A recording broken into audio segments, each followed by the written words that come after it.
Hello and welcome to session 5 of day 3 of our 7th Streaming Media Connect, our 7th virtual event since all this stuff went virtual.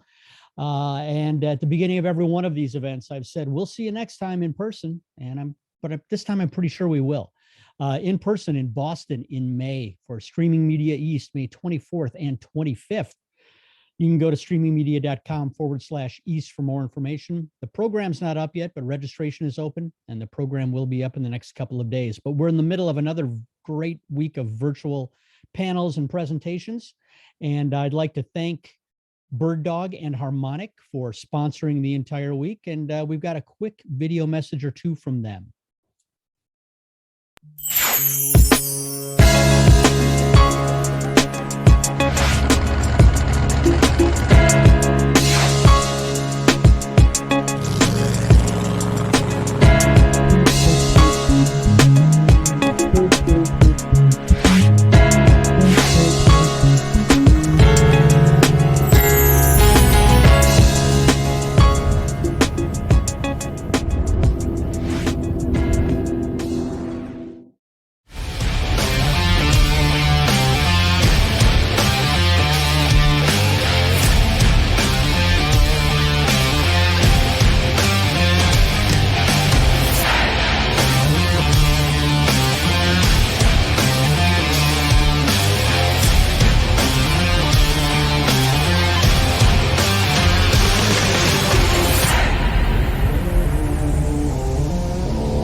And I'd like to thank Blackbird for sponsoring this panel. And Blackbird's Daniel Webster will be joining us in just a minute.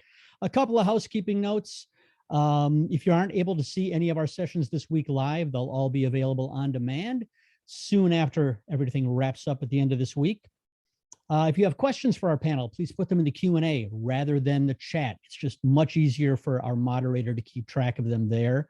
We have live transcripts turned on. If you want to turn them off, go to the bottom of your Zoom window, click on live transcript and select disable transcript. And finally, just for being here, you're entered into a drawing to win an Amazon gift card. And I'll be announcing the winner of that when we're all done talking about live production in the cloud. So Corey Behnke, our moderator, has been doing live production in the cloud for quite a while. And in fact, you said something I thought was very interesting when we were talking before we went live. So often in these discussions, we talk about, well, ever since the pandemic hit, but pretty much everyone on this Zoom today has been doing this stuff since long before March of 2020, right? Yes, sir. All right. Well, I'm happy to pass it on over to you and hear what everyone has to say. Well, thank you, Eric, and welcome everyone to a live production in the cloud. I got a great panel today. Everybody can turn on your video cameras. I got Jeff Kethley, Executive Director, President of LiveSports LLC. Dan Sweeney, Head of Media Engineering at LinkedIn. You might have heard of them. Daniel Webster, VP of Strategic Accounts for the Americas at Blackbird. And Taishon Black, Director of Broadcast Engineering for the National Hockey League. Welcome, gentlemen. Thank you for being here with me. I'm excited for this hour. It's going to go by fast, so I want to start right away. I got a question to start us off, and I'm going to start with Dan from LinkedIn. Dan, I want to talk about success stories first because I think it's really good for people to hear success stories. So can you discuss a success story you recently had at LinkedIn that utilized cloud production? Certainly can. Hello, everyone. Thanks for tuning in. Our most recent one is sort of a non-traditional success story, meaning it's a very basic show with a partner within LinkedIn. In this case, the news team. We're working on an interview from the Super Bowl Media Center. And they had a very basic internet connection. They had to have a small enough footprint in terms of cameras to bring out. So they bought a few cameras out. They just brought a very small ATEM mini switcher, fed those cameras into there. And then rather than having anybody there to insert graphics or play videos, they just USB-C that into a laptop. And then that laptop is a virtual camera input for StreamYard, a tool we use quite a lot. And so so there's no RTMP streaming back. It's all going right through the laptop, appears up on StreamYard. And from there, a TD up in the cloud is adding graphics and overlays and videos. So it's a very lightweight, simple workflow I don't think it's one that we had used before. Typically, we use StreamYard by just bringing in multiple cameras like this, Yep. and then cutting our show that way. So the reason I considered it a success was because it was a nice little blueprint for others within the company to be able to replicate for shows. We run everything or help with everything from the most basic show like that to the most complex. We tend to get a lot of enjoyment out of those simple shows where it's all about the content. So we didn't have to invest a lot of time, a lot of money, a lot of infrastructure, no engineer time. There's no engineer having to monitor anything. And we were able to be successful and get content onto the LinkedIn platform. That's great, and I don't think we started off with a little misdirection there. I really appreciate that. With I don't think people were ready for you to say StreamYard, but yeah, that's a great tool. It's simple, effective, and you can replicate it a bunch of times. Now, I want to ask Jeff, my man Jeff, who's in the car for the second time for Streaming Media. So you got to give it up to the car for Jeff. Jeff, tell us about a success story that you've had that you like utilizing cloud. So a recent success story? Yeah, what's your favorite? What's your favorite sauce right now? Well, my most recent is happening right now. I'm in Florida. We're producing an event here in Florida, a TV broadcast, world feed, for a professional tennis event. And at the same time, I have my instant replay being handled in the cloud with an operator in Indianapolis.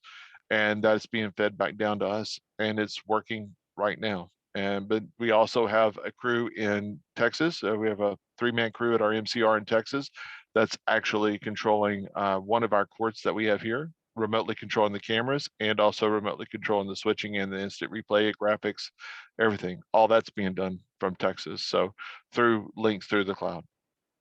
Nice. So pretty recent. So, you're cloud-based. It's nice. We know this. Daniel Webster, talk to me about a success story that you guys have recently had at Blackbird. So we've got quite a bit going on. We're doing the Olympics right now. For those who don't know, we're cloud video editing and distribution, and a lot of our stuff is done as sort of white labels. So we're doing that with a partner.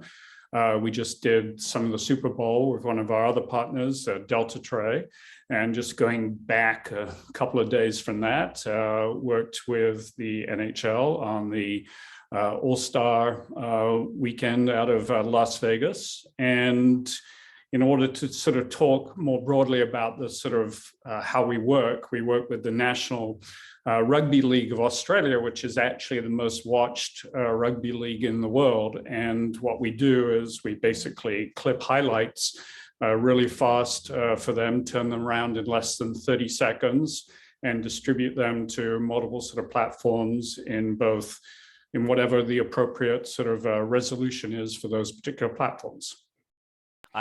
Full disclosure, I have used Blackbird. I was going to bring up the live clipping tool if you didn't bring that up. Blackbird is one of the few tools that actually can keep captions in the tool so that you can repurpose them and use them to distribute when you're live clipping. We used it for DNC, and I did not get paid to say that. I actually said that out of the goodness of my heart, so you're welcome, Dan. Taishon, I've been waiting for this one for you. Hey, how's it going? I want to hear how you doing. I want to hear some NHL workflows because that's very fascinating to me. What were some success? What's a success story that comes to mind for you? Success story that's from me. What do we use? We use Blackbird as our cloud editing platform. Every story that we have them is a success story, especially when it comes to out there in the field. And I'm not just saying that because Daniel's paying me. No, he's not paying me. Basically, for one of our big events in Lake Tahoe, California, we needed to send a whole bunch of editors, and we were under budget restraints. We're on the budget restraints every year, honestly, for doing a lot of different things, but we always go over budget. But the previous year we wanted to stay under budget. And how could we get people from Canada? How could we get people from different parts of the US? Because we have remote people all over. We have editors all over. So we use the Blackbird cloud-based editorial system. And it by far was excellent. We had our NAS system in the field connected to an edge server. From the edge server, we were able then to transcode and bring stuff up to the cloud. And we were able to have many people around not just in the US, but in Canada, editing stuff from different aspects of the game. And we were able to put on a show very, very quickly. We were able to turn around packages for our PR team, our marketing team, our social team, and it was just fantastic. That's awesome. And we were able to save on flights. Hey, travel. I mean, we're going to get to that, right? It's like if there's the number one thing that cloud production saves you, and it's actually significant as you scale, it's travel and expenses. And there's something that I talk about, I've talked about for, about 3 or 4 years now, this idea of lifestyle savings. I always tell this story about how I went to the Paris Air Show for GE, and they had this $1 billion, this is many, many years ago, it's over a decade ago, but it was for live stream, and they had this huge jet engine, like billions of dollars, and I got to spend all my days inside of a tiny little closet with a TriCaster cutting the show, and I didn't even really get to see Paris. And it's like, I would have rather stayed at home and cut the show from in the cloud. So T&E is a very big cost savings. I'm going to go to my second question. Before I get to changing our thinking, I want to kind of talk about how we've kind of all changed our thinking, because it's a really good panel to discuss that with. But let's talk about value. So I'm gonna start with Jeff. Jeff, what has the biggest value add been for you or your clients utilizing cloud for production in the last 12 months? Well, definitely right off the bat, travel and expenses, but you're really not saving that much, honestly, in the long run. Yes, that's what everybody gravitates to right at the first, and there is definitely a big savings there, but you're really not, it's not, you're moving it. You're just moving it from one column to the other. So that's the big thing. But you are saving some. The main advantage for us in our crew, when we started doing remote productions and through the cloud and everything years ago, before the pandemic even, we were doing this as more of a giving, like you said, a better lifestyle, a better quality of life to the employees. They didn't have to travel so much. They could work from home, or not from home, but from the office. And then we moved into the work from home for a few of them. But that's the biggest thing to us, is that it gives our staff a better quality of life. So we don't have to send a person to go sit in a closet. I would prefer not to also. Daniel Webster, you want to add what's kind of been the biggest value add? I mean, I'm sure you're talking to your clients all the time about this, of why they should get Blackbird, and I'm sure you have a ready answer for this one. Yeah, as you were joking earlier, Blackbird doesn't go anywhere, but we're totally cloud native. So the whole principle is to make editing available via a web browser from anywhere. And picking up on what Jeff was saying, it's not just a lifestyle factor. You can also get the best talent available because they don't have to necessarily travel. And the costs are significant, not just in terms of minimizing sort of travel, but also the way that we encode the video is using a low-res proxy. So you're actually not moving massive files around and creating a lot of compute cost. We've done a lot of ROI studies and total cost of ownership. And generally speaking, if you want to try and do a cloud video editing workflow, we'll save you roughly 30% over the sort of alternatives once you've sort of factored everything in. So there are a lot of advantages. And as you know, Corey, I'm a big advocate of cloud-based workflows. That's a really good point about hiring the best available that I think is really, really compelling. And for me has been something that's kind of changed our workflows as well. I can talk about later, but yeah, the fact that you can hire the best available no matter where they are is really, really compelling. Taishon, let me jump in there. I want to put something on top of that.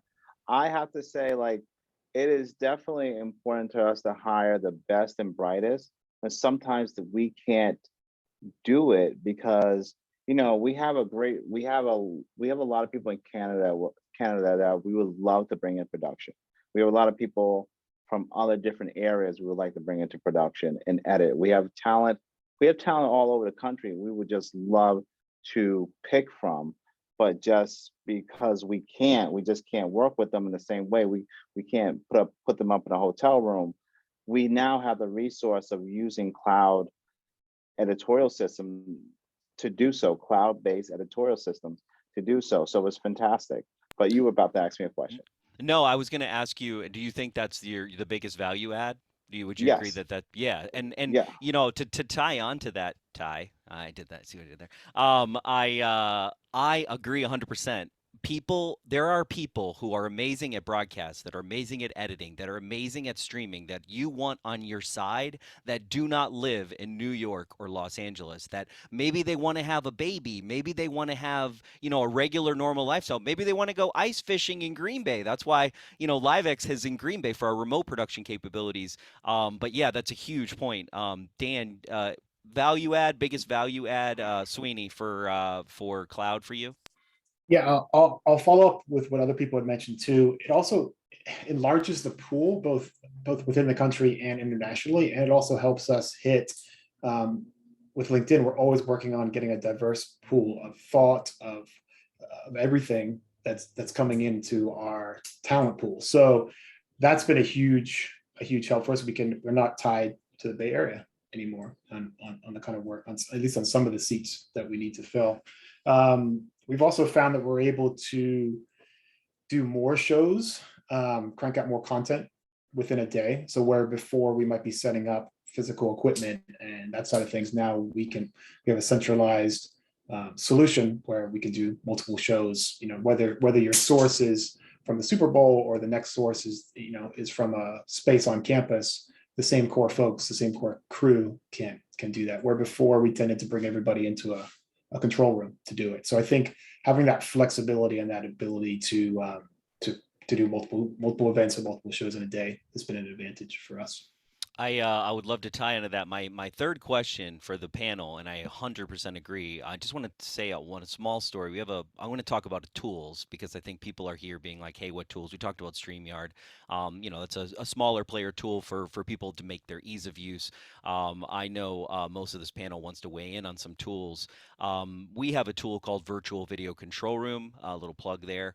But what I want to bring up about that is what it's done for us is we can send our transmission, our program feed into the cloud, and then we can have some of the best encoding engineers I've met in my life happen to be in Los Angeles and happen to be in Chicago and happen to be all over. And it's been awesome as we've scaled. You know, today we have 5 live streams. Yesterday we had 6 live streams. Trying to find encoding engineers in New York is no small feat. You know, I don't just have 20 of them, right? So the fact that I can hire my LA buddies and gang and everybody that we all see at NAB every year, and to be able to give other people all over the country work as an encoding engineer at a very high level, it's really cool. So that's just one small tool, but I want to talk about tools. I'm going to start with Daniel Webster. I'm pretty sure what tool he's going to tell me, but what tool have you discovered? Okay, but it's in the last 6 months here, Daniel Webster, so it's going to be hard. So what tool have you discovered in the last 6 months that has added significant value to your workflow? You put that 6-month thing in there. Hey, before we go there, the other point just on the previous question, accessibility, not only for people who have talent, but also in terms of having access to all the content. And that's something that the cloud really, really improves. The ability to bring all the content into somewhere which is accessible for everybody, so they can really sort of use it effectively. So, you know, we work with Bloomberg, and they've got a global organization, and they need to have access to all those live feeds, which are coming in constantly, to be able to sort of turn it around. Okay, I'm going to, other than Blackbird, both the edge and the platform thing, what I would sort of say tool-wise, and it's not exactly a tool, but quite frankly, APIs and SDKs for interoperability with other systems is becoming really sort of valuable, and the handoff of metadata between different sort of systems. So, you know, we're getting the video workflow down pretty well, but you also need the metadata to flow with that, which makes the video intelligent. And, you know, as we all know, that's sort of nirvana. So everything can not only be found and discovered, but it also you can serve up the right content to the right person at the right time. So, you know, slightly cheating on your answer, but no, yeah. That's where It's it really is. good, actually, and I brought up the captions with you guys, and I do think you guys were way ahead on that. And you talked about accessibility. I thought you were going to talk about, we utilize Blackbird for a lot of our ASL streams and just getting our captions to other places and all around in the metadata. It's really actually really valuable. Taishon, do you have any tool you want to throw out there for the people watching that you're like really into right now? I have to say, outside of Blackbird, when it comes to like our like sessions like these, like Zoom callers, remote callers, we've been using Vmix, um, um, and it's actually a really easy to use program as far as connecting people with at different places, having a virtual green room, having the ability to just be able to record and kind of do a studio session from your house in your pajamas. It's just really, really nice. I mean, you don't have to be in pajamas, you could be in other clothing, but it's just nice to actually do that all in the base of your living room and just do it very professionally and be able to have a mix minus go to someone. And yeah, I have to say Vmix.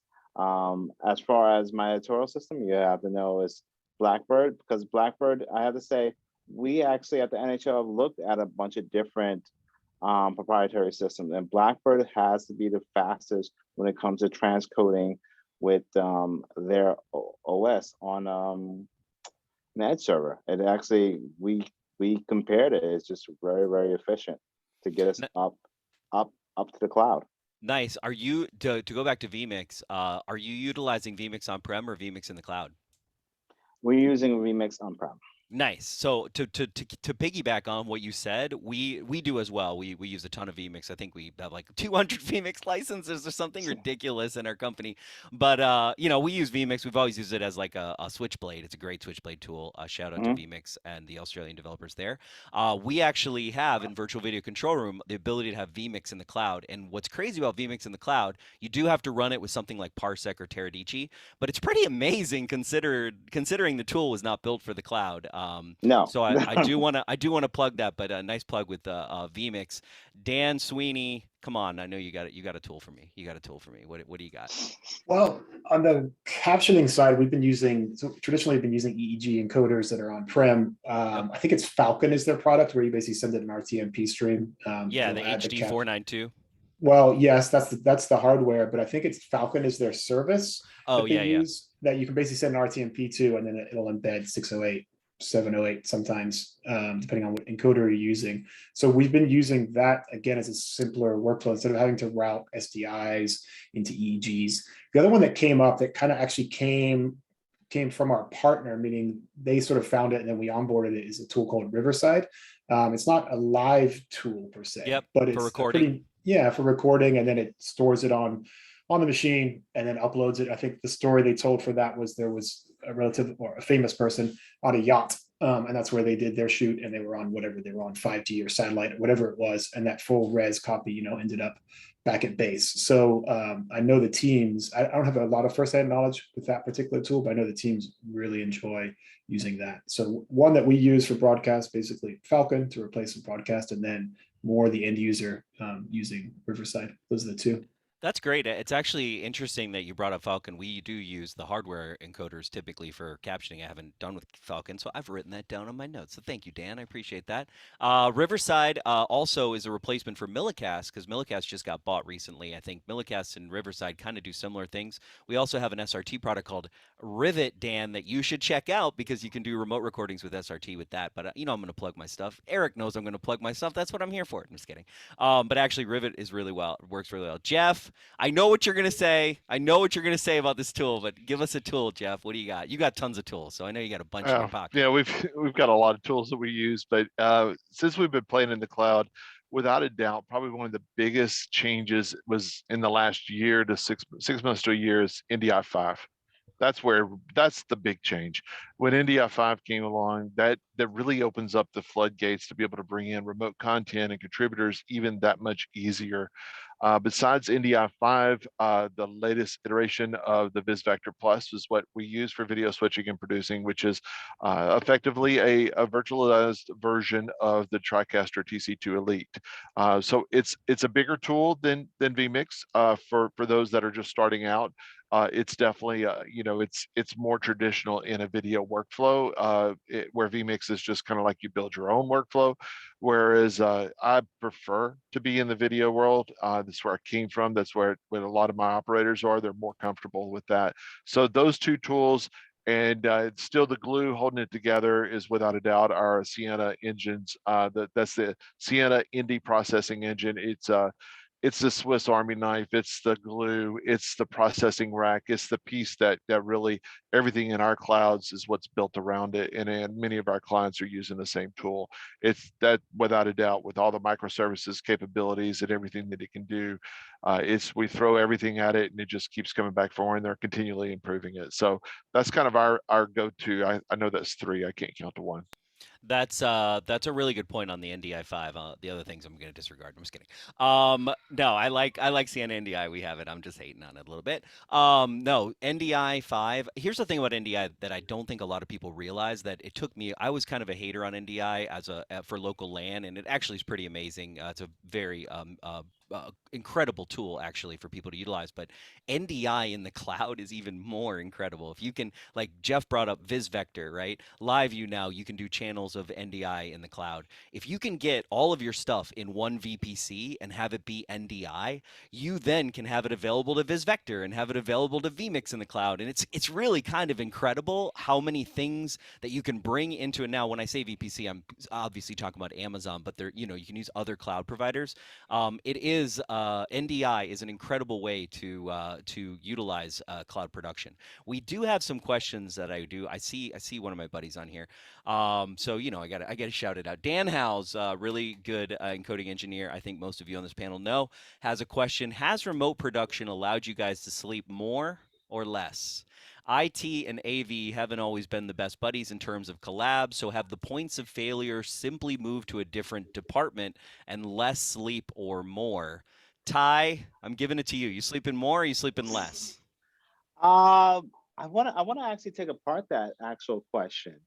I have to say the world of IT and AV, or IT and broadcast, or IT and any video spectrum is now more one than ever, where there's barely any separation between both entities. As far as sleeping, I have a 2-month-old at home, so I don't sleep as it is. So less is more. So less is more. But I do think there is a new 24-hour level of like people calling you or slacking you or whatever, because everyone's at home. So the person who gets up at 2 o'clock in the morning and start working, they'll slack you. They don't think that you're going to respond, but they'll slack you because now they have a problem in the middle of the night because they just want to start working, and maybe their hours for the daytime is different. So yeah, there is this new idea of being available at different hours versus than in the office, because at 5 o'clock I would shut off my phone and keep it moving. Very good point. What do you think, Dan? Sleeping more or sleeping less? Sleeping less. Sleeping yes. Less. Either Dan can take this. No, I'm just kidding. Sweeney, take this. Sleeping more or sleeping yes? Oh, Less. I am sleeping less. Yeah, but not for that reason. The same reason that it's just like if I'm awake and my computer's right over there, I should probably be working on a budget or on something. So that's more of a character flaw than the industry changing in any great way. But the IT AV side of things, we're lucky in that we live within the engineering org at LinkedIn. And so we always had those tie-ins. I do remember the days when they were quite separate and you had, you're talking about, security issues or enabling firewalls or just getting your space on the network, getting your own bandwidth. So for us, yes, a lot of our gear I've been talking about the sort of the the base platforms. When we start looking at what we're doing with Grass Valley and Net Insight and these other solutions, then we're, it's IP. It's a lot of actually less servers, more routers and network solutions going in to power all this IP that's rolling around. So as far as for support wise, the nature of the kind of people now supporting, we're now finding network engineers that need to be part of our team that wouldn't traditionally have been part of the conversation. So that's one of the changes. Yeah, and I would, to piggyback on that, I think we had the same issue where we actually hired a network company we have Peplink routers in all the locations, and then we use cellular, and we have our public IPs offloaded for our comm system. So our public IPs are in a white box sitting in Virginia in, a server somewhere with redundant internet, just so that if we lose comms somewhere, we don't lose comms, right? And so that has definitely been a burden of getting everything into networking. And for us too, we have the Panasonic Kairos, which is SMPTE 2110, which I know this panel is not about SMPTE 2110. There is somebody that wanted to talk about uncompressed video in the cloud, and I am not touching that. That is the third rail of cloud. I mean, I don't even know why you want that. To Daniel Webster's point about the fact that they use proxies, I think they're very good, and also SRT is amazing. For those of you that don't know, I produce New Year's Eve in Times Square. We actually send 6 megs SRT up to the cloud. We decode it back to SDI and send it back to 6 megs SRT into YouTube and all the platforms, and you literally cannot tell the difference in the quality of the stream. It's incredible, actually. And I think RIST, it's not just SRT, but there's other things around that. So I'm not touching the uncompressed one, but I do want to, there's someone that brought up, go ahead, I want to Ty. jump in Go there ahead, for a Ty. real quick second. My whole studio is 2110 backbone. I just want to tell you that. Wow. Yeah. That's a little nice in a way. flex. Nice in a way. Yeah, I'm with you on that, because we have 100 gigabit switch, and we have the Riedel conversion that converts SDI to yes, we do SMPTE, too. and like we had master clock issues, and like I'm not the smartest person you've ever met, so it's really funny when I deal with PTP, but that's a whole nother conversation. I love PTP and SMPTE 2110, and what's really funny is all of the kids who like went through the pandemic and were like, I just learned how to do remote production, and then you tell them about SMPTE 2110 and their minds just go like completely blown. So somebody has a great question. For those of us doing event production, black box theater, using NDI and Vmix, this is Tim Barden, thanks for your question. What's a good resource to learn how to migrate off-prem to the cloud? So Jeff, what do you think about that? What's a good resource for somebody? I'm assuming they're going to have some PTZ cameras and want to offload some of their production so that they can have more remote workers working on it. A big part of this this move to the cloud is also about the education of the cloud. Why the cloud? Is it always the answer? No, it's not. You really need to look at what the pros and the cons, and you need to weigh the advantages. It's not all advantages, especially if you start talking about a long-term type of an event. If you're trying to run a 24/7 program all in the cloud, your costs are going to be high, but you need to weigh that to what it would take to build a studio. And especially in this day and age, if you were going to build a studio to run 24/7, you're going to be hard pressed to find the gear, because of the shortness, the chip shortages and everything else that the manufacturers, we can't find a Dante audio mixer for your life right now, unless you're just settling. So for us, it's every one of our clients is weigh the process, weigh the advantages and the disadvantages, and then figure out, is it really the right solution? Because sometimes just remotely doing it, and that's kind of what we're talking about cloud, but cloud is effectively just a step to virtualization and remote distributed workflows. Yep. So we are using virtualizations, but you can use it in the cloud, AWS, GCP, Azure, or you could use it in your own personal cloud, which is a stack of computers in a co-location, or you could use it in your studio. But you are still using a lot of the same tools in virtualization to be able to do that. We developed our own workflows and our own thing. We were using it a lot, and we were developing them for clients too, platforms for clients. And then a few of our clients came back to us like, look, we've got more work than we can deal with. can we just rent yours? And I never really thought about that as platform as a service type of thing. So just recently we actually branded it and started rolling it out at mastercontrol.cloud. But that is where we're making it easier for those people that don't have the AWS certification, AWS certifications, don't want to have it, but they want the capabilities. And I have one client he lives in a mountain in North Carolina. He's a pretty steady client, and it was exactly the situation that so many people run into is you end up with these things like internet dropping out or power dropping out. Once and he definitely understands it. Once he understood the advantages of the internet doesn't stop working usually at AWS. You may not have, it doesn't stop A working. region You might may go have down, but access that's to it. Yeah, totally. Yeah, but a properly planned execution, you should be able to have a fallback. So you should already have it in play that if Virginia goes down, I'll hop over to Ohio. If Ohio and Virginia go down, I go to LA. And if that goes down, then I'm going to another service altogether. Then you should have those things if it's mission critical. Just like if you're in a live production environment and you have a router, you may have two routers, or you may have a backup master switch. These are things you just plan for, and you have your own level of I guess you would say pain points of where do I stop making backups, or where can I afford to stop making the backups. So in a roundabout way, you could jump in and just start watching a bunch of YouTubes. There's a lot of great ones out there. But if you really want some hand holding and more of a platform as a service, we've got something to offer. And I know you have a portion of it yourself, Corey. Corey and I've been talking about VVCR for quite a while, and we're looking forward to adding that into our platform also, just to use the tools, because there's no one all be all out there. And it's not like you could just turn on a service and expect it to be everything. If you use StreamYard, you're going to run out of inputs at some point, or outputs, whichever way, or graphic layers. There's always going to be something.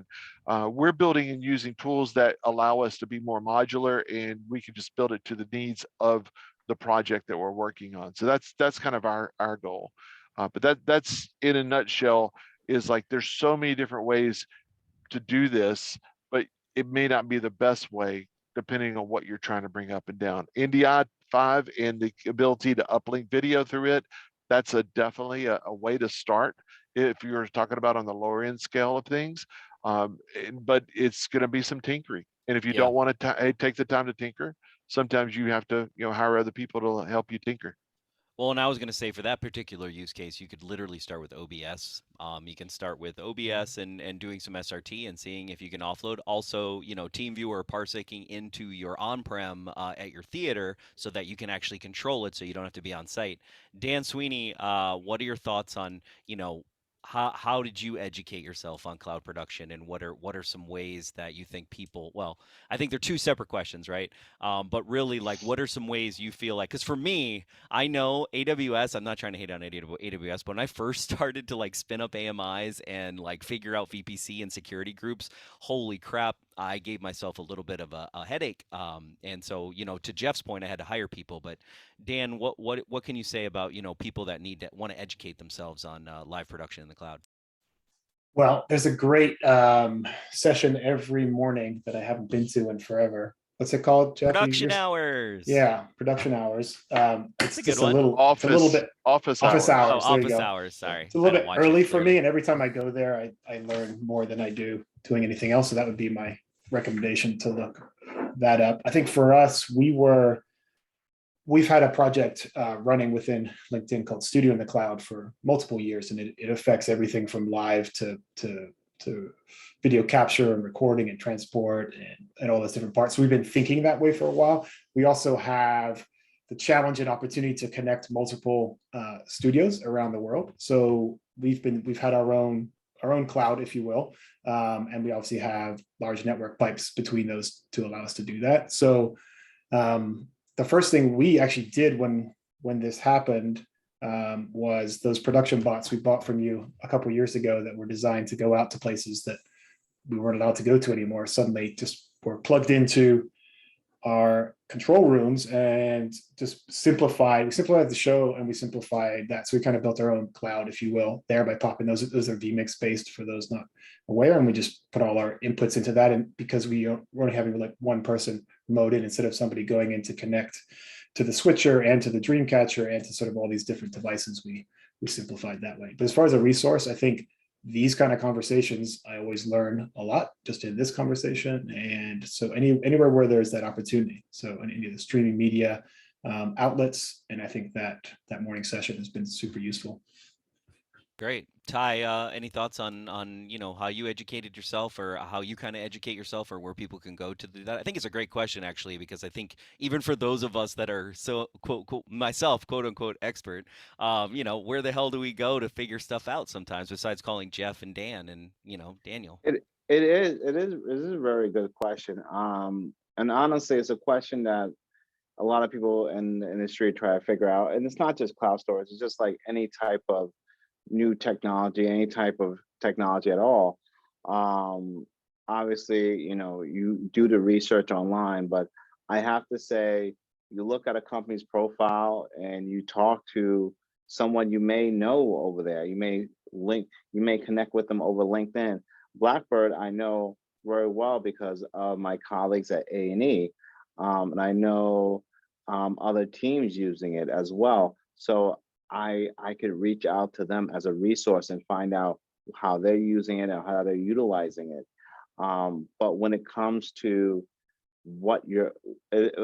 discovery of technology, I say rely on others in the industry and see what they're doing and ask around, and then make the best judgment yourself with how they're doing it. And also obviously get a demo from the company that you are considering. Great point. And I will say about our industry, one thing, a lot of us have known each other over the years. We either see each other at NAB or, it's actually not cliquey. It's actually like a lot of different people from a lot of different places. And I don't consider myself a competitor with any other production companies. Like I'm not a competitor with Jeff. And that's what I kind of love about our industry, because streaming's so large that there's so much live streaming going on. I tell everybody, like 99.9% of every company needs to do live streaming, usually from their phone, but they need some kind of live streaming or production. So that's a really good point. Ask your peers. Daniel Webster, I need to ask this question about, there's a great question in the Q&A about communication in the cloud, okay? And I think all of us on this panel understand that we do have a hole in the cloud. There's a hole in there. Sienna NDI has a small little product they use. We have Unity Comms. We have ClearCom. We have RTS. But there's nobody's kind of taken over a cloud product. For you guys, communication tools in the cloud, and then I'm going to bring it to the larger group. For us, we use ClearCom. So there's a question in here. How are people working with production intercoms in the cloud? Things like Unity Comms aren't as much of an option now due to the relatively high cost of macOS instances and cloud services. So we have Unity. We use it for Dante conversions. Sometimes we have to get it up there. We use a product called Audio Movers sometimes. We use a product called CleanFeed. We primarily are a ClearCom house. We have matrices in Green Bay and LA, and we use their LQ product and all of their Agent IC product for phones. But Dan, can you talk about ways? I think you guys, how do you guys utilize communication for Blackbird? I know this is a question out of left field a little bit, Daniel Webster, but I'm going to start with you because I haven't heard from you in a while. Totally out of left field, because I mean, you just answered it all. It's like you know this stuff. I mean, we're post live, so invariably, the live comms is not our sort of area of expertise. Within the Blackbird interface platform, you have chat windows and you can communicate directly with people. And it is very collaborative. Multiple people, hundreds, thousands if they want, could come in on an edit session and basically see what's happening. And you could sort of hand it off to the next person and do things like that. But it's sort of a different environment. Coming back to your previous sort of question, I mean, we're in streaming media webinar, great place to learn is to go to Streaming Media East, West, take these seminars. I think Dan, at LinkedIn, you bought a company called Linda, so that's an obvious one, and which puts out courses there. There's a lot of information, but I really associate with what Jeff was sort of saying, the sort of false dichotomy of what is cloud and what isn't. It is a false dichotomy because it's Ty runs a very powerful sort of studio and has built out a phenomenal thing. And in our case, with Blackbird, we actually have on-prem servers, but we also work with all the public clouds. And you've got to basically ask yourself, what are you trying to achieve at the end of the day? And then bring the sort of right elements together. And it's also constantly changing. You rip on AWS occasionally, Corey, but it's early days. It's the pricing issues and some of the sort of switching in the cloud. It's progressively getting much better, and the last few years has sort of accelerated the innovation immensely. So you just got to keep current, and there's plenty of ways of doing that in our modern day and age. Great. That's a really good point. Go ahead, Ty. Go ahead. I saw that question about the intercom, and my first instance was just like, why do you need comms in the cloud? And then I thought about it as Daniel was speaking. I was just like, that's not actually a bad idea, but to do that, and then I was thinking about the connectivity of it. I was just like, it's way better. We've been using it for years, Ty. Yeah. We've been using it for years. Yeah, we use VCOM, which is from Intercom Systems. It's been running in our cloud server for over 8 years now. So on AWS in the clouds, you can connect to it from anywhere. You never have to worry about the internet being off. It's always on. But for an end user, like they could use a PC, a Mac, they could use an iOS device, an Android device. It is an amazing tool when you have it. Now, VCOM is a little bit different because it is actually it's more so of a routing based matrixy. So it's very similar to like a large Odin or RTS system or a Eclipse from Clearcom. It's very similar where you can talk point to point if you needed to, where Unity is kind of like Clearcom in the cloud or Clearcom over IP where you have just 6 channels, or you can add more, but it's just not as easy point to point wise. But without a doubt, VCOM has been our lifesaver for years, and that's my go-to. There is a new one on the block though. It's from Telos, which are from the radio side of the world. And Telos is actually, I'm supposed to be setting up a test with it in this next week or so. Last month, they released it out to even more in the wild, and it is very similar. It all runs in buckets. It all runs in ways of doing it in the cloud, Docker containers, so that it's isolated. And they've really thought about a lot of things that we fight in production for comms. So there's some options. We're a Clearcom house, so we're very much agent IC if we have to be mobile. So that's how we get around. And that's the point with like, the thing about virtualization, right, is where is your show control, right? So I always say, hey, define show control, and then comms kind of start from there, right? Because, with Agent IC, you have satellite. With the VCOM solution, what's kind of nice about that is when you're in the cloud doing show control, it's kind of nice to have the cloud be your main spot. Right, to Jeff's point, I also want to bring up there are Agora.io, which is a WebRTC API-based product you can use to build WebRTC cloud communications with. There's a lot of WebRTC type stuff out there that can allow you. We've kind of played with that, trying to play with that through Sienna. That's like the audio movers thing and the clean feed thing. Dan Sweeney, you got any other comm tricks up your sleeve that we haven't talked about?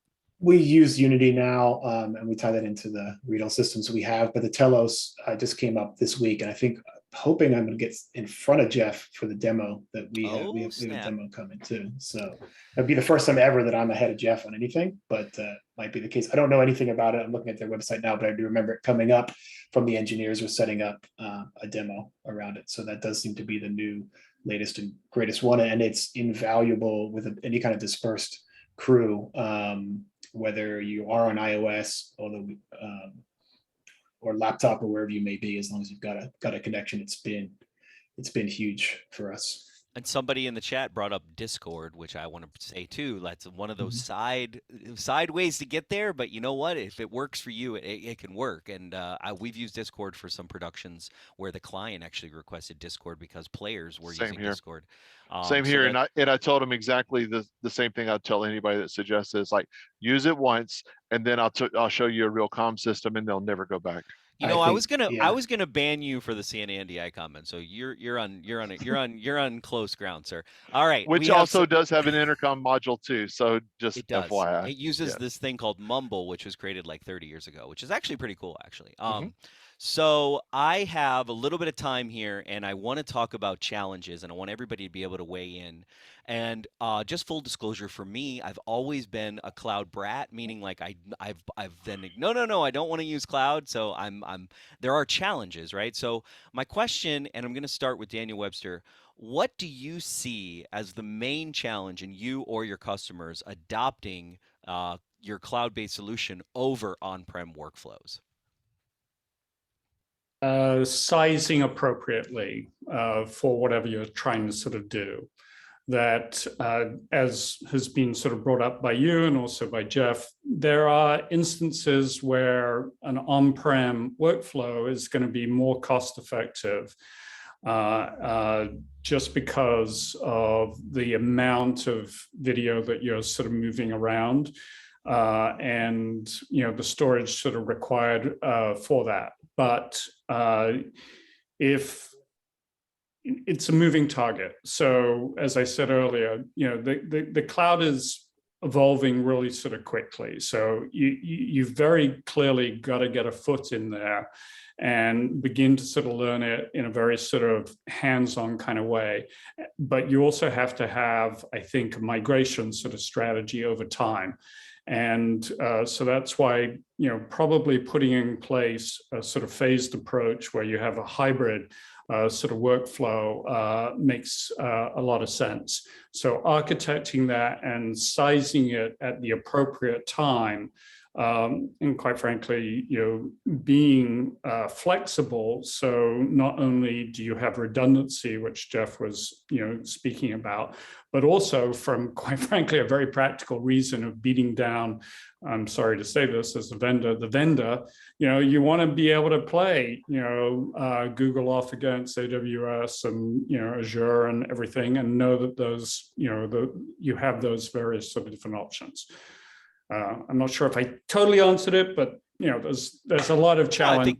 I think that was a great point about the hybrid. I mean, you're talking to somebody who has 2 on-prem I have 5 Remis, 2 master control rooms, and I'm like, oh my God, cloud, what am I going to do with all this real estate? But Ty, talk to me about, what are the challenges that you have adopting cloud versus on-prem? Because I'm sure you, like LinkedIn, have amazing broadcast facilities at your disposal. Mindset. That the challenge is mindset. We have people who, and everybody experienced this. You've heard this line before. We've done this like this for many years. We want to go back to doing this like we've done for many years. People want to just collaborate, not virtually with one another, but physically. And as much as it is a benefit to be in close quarters and just be able to talk to someone, you're not able to have the flexibility to work the many hours as we talked about. I mean, yes, sitting in an office is nice, but the commute to home and back, now you're doing an hour commute to work, hour commute there, you're actually hindering the person from working effectively. The mindset that we have of some people at the top that want to continue working back in this confined way, but it's not the most efficient way as when people are working off the cloud. And that's the challenge of a facility of like where I am, and facility that has been around for hundreds of years. Not hundreds of years, but 100+ years. And we just have a mindset problem. Very good point. Dan Sweeney, want to tie onto that? Challenge? Yeah, yes, I think the legacy side of things that was already mentioned. There's another interesting one, and it's happening right now. There's so many options, so many different ways to do this, right? The way we're doing it, it's not like anybody else here is doing. But then when I hear what they're doing, well, that sounds interesting. So how do you decide? How do you get consensus on the way to go? That's often the challenge. So I think largely for us, the mindset is there for cloud now, even before 2 years ago. So that part's there, but how? There's so many different ways to do it, so many different platforms you can build off, so many ways, so many protocols, so many different standards. And we've got SMPTE 2110, we've got SRT floating around, we've got all these different parts. So how do you get a consensus on that? Because maybe for Jeff, as the head of his company, he can just decide this is what we're going to do. Not so easy for me. Maybe not so easy for others, because you got to get consensus, and there is some legacy thought about either what vendors should be used, or what brands are there, or what if we already invested a lot of money in to get there. So making decisions and seeing them through and taking some chances can sometimes be the challenge. It's okay to take some chances and have some misses and get there. And then there's always something newer, better. We love Unity. Oh wait, there's this Telos thing. Oh, let's go see that. So it always feels like you're needing to catch up. There doesn't seem to be that way it was before, where you might have used TriCasters for X amount of years because that was the way you did it. Now it seems like every 6 months there's something potentially newer or better out there. Jeff, I'm leaving you with the last word, but Eric is going to cut you off, so you better make it I got good. that. All right. It's simple, actually. With the flexibility comes complexity. That's it. You have all this capability of things that you can do, and you can do things so much more flexible in the cloud and in these remote workflows. But at the same time, you're adding a lot of complexity to the overall production. Just because you need 128 COM point-to-point channels, I mean, you may not need it. Just because you want it, you may not need it. You could get by with less, but the capabilities are coming on board. The next thing that's the biggest challenge right now, and I challenge everybody out there, Telos is working on it right now, but every other audio vendor out there, work on an audio engine that could run in the cloud. Yeah. I need a Yamaha QL1 or a Calrec or a Yalavo. I need that in a cloud infrastructure now. Awesome. Thanks, panel. Eric's going to get, but thank you guys. This has been great. I appreciate your time, and it's been fun. My head's about to explode. That was so much, and that was so good. Thanks, everybody. That really was terrific. And on Friday, Corey's going to be moderating a workshop called The Best Streaming Gear and How to Use It. So if you haven't already signed up for that, you can still do so. Although if you signed up for all of our panels, you're already signed up. Thanks to our audience for joining. The winner of the Amazon gift card for this session is Amy Gillette. Congrats, Amy, and look out for an email from us. And finally, thanks again to Bird Dog, Harmonic, and Blackbird for sponsoring. We really do appreciate it. And with that, I will pass it over to our producer behind the scenes, Mr. Bill Spence, to play us out with Bird Dog and Harmonic videos. See you in a half hour when we talk about media processing in the cloud and ad insertion.